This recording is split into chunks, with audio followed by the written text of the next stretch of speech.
بسم اللہ الرحمن الرحیم۔ محترم ناظرین، ایک دفعہ درود پاک پڑھ لیں۔ مولا علی نے فرمایا، جب عورت کی موت کا وقت قریب آتا ہے تو پہلے 3 نشانیاں ظاہر ہوتی ہیں۔ جس عورت میں یہ 3 علامتیں ظاہر ہو جائیں تو وہ سمجھ جائے کہ اس دنیا سے جانے کا وقت ہو چکا ہے۔ سیدنا ابو ہریرہ سے روایت ہے کہ رسول اللہ صلی اللہ علیہ وسلم نے ارشاد فرمایا کہ لذتوں کو ختم کرنے والی موت کو زیادہ یاد کیا کرو، یعنی کہ موت کو یاد کر کے لذتوں کو بدمزہ کر دو تاکہ ان کی طرف طبیعت مائل نہ ہو اور تم یکسوئی کے ساتھ اللہ عز و جل کی طرف متوجہ ہو جاؤ۔ اشعث بن اسلم کہتے ہیں کہ حضرت ابراہیم علیہ السلام نے ملک الموت سے، جن کا نام عزرائیل ہے، دریافت کیا کہ اگر ایک آدمی مشرق میں ہو اور دوسرا مغرب میں اور دونوں کا وقت ایک ہو، یا کسی جگہ روحیں قبض کرنی ہوں جہاں وبا پھیلی ہوئی ہو یا جنگ ہو رہی ہو، تو تم کیا کرتے ہو؟ تو انہوں نے کہا کہ اللہ کے حکم سے روحوں کو بلاتا ہوں اور وہ میری انگلیوں کے درمیان سما جاتی ہیں تو میں انہیں قبض کر لیتا ہوں۔ ایک روایت یہ بھی ہے کہ ساری زمین ملک الموت کے لیے ایک پلیٹ کی طرح ہے، وہ جسے چاہتے ہیں اس میں سے لے لیتے ہیں۔ وہب بن منبع کہتے ہیں کہ ایک بادشاہ نے کسی جگہ جانے کا ارادہ کیا، پہننے کے لیے بہترین لباس منگوایا، سواری کے لیے بہترین سواری منگوائی، اس پر سوار ہو کر بڑی شان و شوکت اور متکبرانہ انداز سے نکلا کہ اس کے نزدیک کسی انسان کی کوئی اہمیت نہ تھی۔ اسی دوران اس کے پاس ایک بدحال اور پراگندہ بال شخص آیا اور اسے سلام کیا، لیکن بادشاہ نے اپنے غرور اور تکبر کی وجہ سے اس کا جواب نہ دیا۔ اس شخص نے اس کے گھوڑے کی لگام پکڑ لی۔ بادشاہ نے کہا کہ لگام پکڑ کر تو نے بہت بڑی غلطی کی ہے۔ اس نے کہا کہ میں تیرے پاس ایک ضرورت سے آیا ہوں۔ بادشاہ نے کہا کہ میرے اترنے کا انتظار کر۔ اس نے کہا کہ نہیں، اسی وقت کام ہے۔ یہ کہہ کر اس نے لگام کو زور سے جھٹکا دیا۔ بادشاہ نے کہا کہ ٹھیک ہے، اپنی ضرورت بیان کر۔ اس شخص نے کہا کہ یہ ایک راز کی بات ہے۔ بادشاہ نے اپنا چہرہ اس کے قریب کیا۔ اس نے کان میں سرگوشی کی کہ میں ملک الموت ہوں۔ یہ سن کر بادشاہ کا رنگ متغیر ہو گیا اور زبان لڑکھڑا گئی۔ وہ کہنے لگا کہ مجھے اتنی مہلت دے دو کہ میں گھر واپس جاؤں اور اپنی بعض ضروریات پوری کر لوں اور اپنے اہل و عیال کو الوداع کہہ دوں۔ ملک الموت نے کہا، اب اس کی اجازت نہیں، اب کبھی تو اپنے گھر والوں کو اور اپنے مال و متاع کو نہیں دیکھ سکے گا۔ یہ کہہ کر ملک الموت نے اس کی روح قبض کر لی اور وہ سواری سے بے جان لکڑی کی طرح زمین پر گر پڑا۔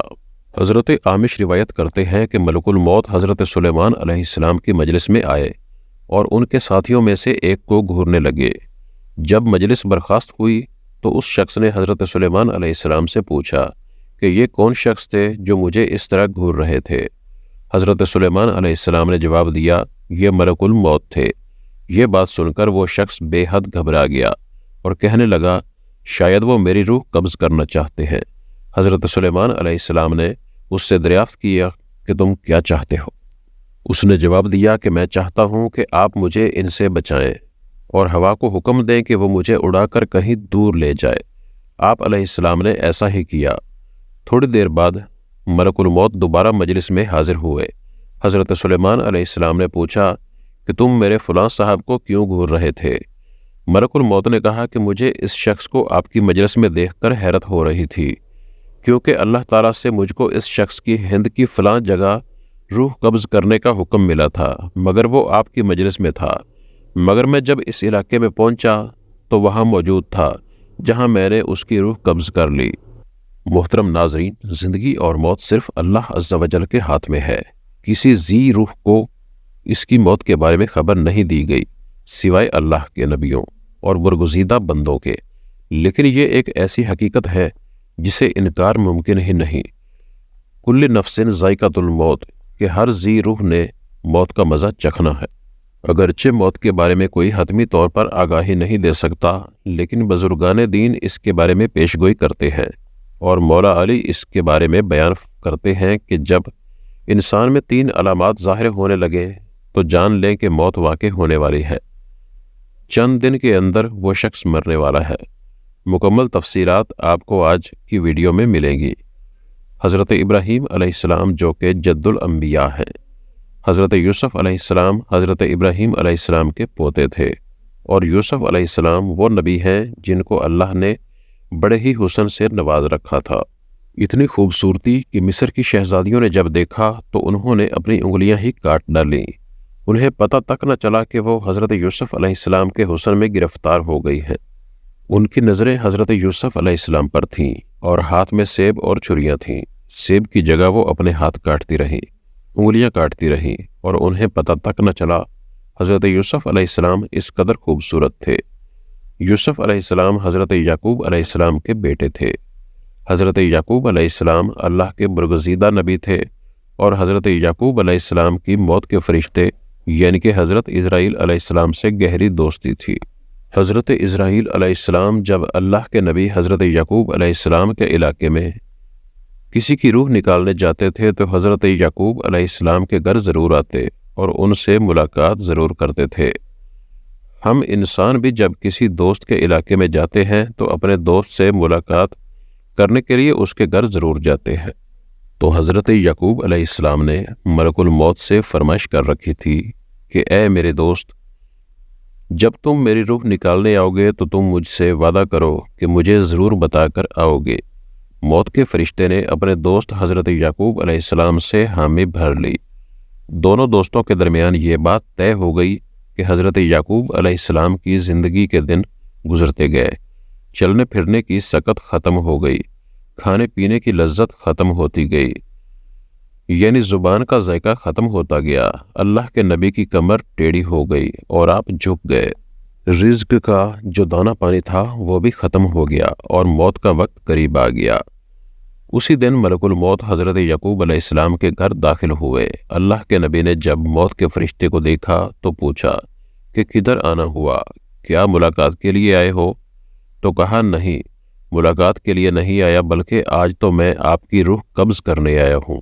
حضرت یعقوب علیہ السلام نے کہا کہ اے میرے دوست، ہمارے درمیان یہ بات طے ہوئی تھی کہ جب تم میری روح نکالنے آنا تو مجھے پہلے بتا کر آنا، لیکن تم نے مجھے بتایا تک نہیں۔ ملک الموت نے عرض کیا کہ اے اللہ کے نبی، آپ کے ساتھ میری گہری دوستی ہے، اور یہ کیسے ہو سکتا ہے کہ میں آپ کے ساتھ کیا ہوا وعدہ بھول جاؤں؟ اے اللہ کے نبی اور میرے پیارے دوست، میں نے آپ کو 1 مرتبہ نہیں، 2 مرتبہ نہیں، بلکہ 7 مرتبہ بتایا ہے کہ میں آپ کی روح قبض کرنے کے لیے آنے والا ہوں۔ پورے 7 دفعہ آپ کو مطلع کرنے کے بعد میں آپ کی طرف آیا ہوں۔ حضرت یعقوب علیہ السلام حیران ہوئے اور پوچھا کہ وہ کیسے؟ تو ملک الموت نے عرض کیا کہ اے اللہ کے نبی، کیا آپ کو یاد ہے کہ میں نے آپ کے علاقے میں فلاں ابن فلاں کی روح نکالی تھی، اور اس بوڑھے انسان کی موت کے بعد اس کی تدفین بھی آپ ہی نے اپنے ہاتھوں سے کی تھی؟ حضرت یعقوب علیہ السلام نے فرمایا کہ جی ہاں، مجھے یاد ہے۔ تو ملک الموت نے مزید کہا کہ آپ ہی کے علاقے میں نے فلاں ابن فلاں کے ایک بچے کی روح نکالی تھی، کیا آپ کو اس کے بارے میں بھی یاد ہے؟ حضرت یعقوب علیہ السلام نے فرمایا کہ مجھے اچھی طرح سے یاد ہے۔ تب موت کے فرشتے نے کہا کہ اے اللہ کے نبی، میں صرف ان کی روح قبض کرنے ہی نہیں آتا، بلکہ آپ کو بار بار بتانے بھی آتا تھا کہ آج ان کی باری ہے، کل آپ بھی تیار ہو جائیں۔ آج اس بوڑھے کی باری، آج اس بچے کی باری، اور آج اس نوجوان کی باری ہے، تو کل آپ کی بھی باری آنے والی ہے۔ اے اللہ کے نبی، میں آپ کو 1 بار نہیں بلکہ 7 بار بتا چکا ہوں۔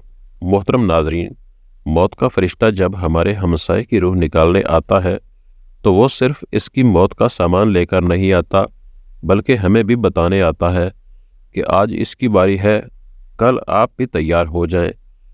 تو اس سے ثابت ہوتا ہے کہ جب محلے میں موت کا فرشتہ آ جائے اور کسی کی روح نکال کے لے جائے تو اس محلے کے باقی رہنے والے بھی تیار ہو جائیں کہ آج اگر میرا یہ گہرا دوست، ہمسایہ یا رشتہ دار مر گیا ہے، یا آج میرا بھائی چلا گیا، یا میرا باپ اس دنیا سے رخصت ہو گیا، میری ماں چلی گئی ہے، یا کوئی بھی جا سکتا ہے، تو صرف وہی نہیں گیا بلکہ کل میرا بھی نمبر آ سکتا ہے۔ ناظرین محترم، زندگی کے لمحات ہم سب زندہ لوگوں کے لیے غنیمت ہیں۔ ان قیمتی لمحات کو ضائع نہ کرو، برباد نہ کرو۔ برف کی طرح یہ زندگی پگھلتی جا رہی ہے۔ ایک شخص بازار سے گزرا تو اس نے دیکھا کہ ایک شخص برف بیچ رہا ہے۔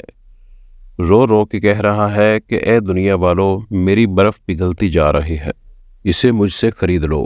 میرا مال اس طرح برف کی صورت میں قطرہ قطرہ کر کے پگھلتا جا رہا ہے۔ تمہیں خدا کا واسطہ ہے کہ مجھ سے یہ برف خرید لو، کیونکہ اگر میری یہ برف ایسے ہی پگھلتی رہی تو میرا نقصان ہو جائے گا اور مجھے خسارے کا منہ دیکھنا پڑے گا۔ کسی سننے والے سمجھدار انسان نے اس کے قریب جا کر کہا کہ بھائی، جس طرح تیری کہانی ہے بالکل اسی طرح میری بھی کہانی ہے۔ برف والے شخص نے پوچھا کہ وہ کیسے؟ تو اس نے کہا کہ جناب، تیری برف پگھلتی جا رہی ہے جبکہ میری قیمتی زندگی پگھلتی جا رہی ہے۔ جس طرح قطرہ قطرہ تیری برف پگھلتی جا رہی ہے، اسی طرح لمحہ لمحہ کر کے میری زندگی بھی پگھلتی جا رہی ہے۔ اگر تو اپنی برف پگھلنے سے پہلے پہلے بیچ لے گا تو بدلے میں کچھ نہ کچھ پا لے گا اور تجھے خسارے کا منہ نہیں دیکھنا پڑے گا اور فائدے میں رہ جائے گا۔ بالکل اسی طرح مجھے بھی نقصان کا سامنا کرنا پڑے گا، یعنی اگر میں اپنی زندگی کی برف پگھلنے سے پہلے پہلے کچھ اعمال نہ کما لوں تو مجھے قیامت کے دن خسارے کا سامنا کرنا پڑے گا۔ حضرت علی رضی اللہ تعالیٰ عنہ نے فرمایا کہ زندگی میں جب 3 علامات ظاہر ہونے لگیں، یعنی 3 نشانیاں تمہارے اندر پیدا ہو جائیں، تو سمجھ لینا کہ موت کا فرشتہ کسی بھی وقت تمہارے دروازے پر دستک دے سکتا ہے، یعنی کہ موت قریب ہے۔ نمبر 1، جب سیاہ بال سفید ہو جائیں۔ نمبر 2، جب بدن سے توانائی ختم ہو جائے۔ نمبر 3، جب کمر جھک جائے، یعنی کمر ٹیڑھی ہو جائے، جسم میں طاقت نہ رہے، ہاتھ تو ہیں لیکن چھونے کی طاقت نہیں ہے، پیر تو ہیں لیکن چلنے کی ہمت نہیں ہے، کھانے پینے کا سامان تو ہے لیکن کھانے میں لذت نہیں ہے، جیب میں پیسے ہیں لیکن بڑھاپے کا علاج نہیں ہے، بہن بھائی بیٹا رشتہ دار تو ہیں لیکن کھڑے ہونے اور چلنے پھرنے کا سہارا نہیں۔ جب یہ علامات ظاہر ہونے لگیں تو سمجھ لیں کہ موت قریب ہے، اس سے پہلے کہ موت ہمیں اپنے آہنی شکنجے میں لے لے، ہماری روح ہمارے جسم کا ساتھ دینے سے انکار کر دے، تو اس وقت کے آنے سے پہلے پہلے جتنا اپنے اعمال کا ذخیرہ بڑھا سکتے ہیں بڑھا لیں۔ خدا کی قسم، قبر میں دنیا میں آ کر نیک اعمال کرنے کی بہت تمنا کرو گے لیکن آ نہ سکو گے، اس لیے روز اپنی قبر اور موت کو یاد کرو، ابھی بھی وقت ہے، اپنے رب کو راضی کر کے اپنی آخرت سنوار لو۔ اللہ پاک ہم سب کو آخرت کی تیاریاں کرنے کی توفیق عطا فرمائے۔ امید ہے ویڈیو آپ کو پسند آئی ہوگی۔ ویڈیو پسند آئی ہے تو چینل کو سبسکرائب کر لیں اور کمنٹ سیکشن میں استغفار ضرور ٹائپ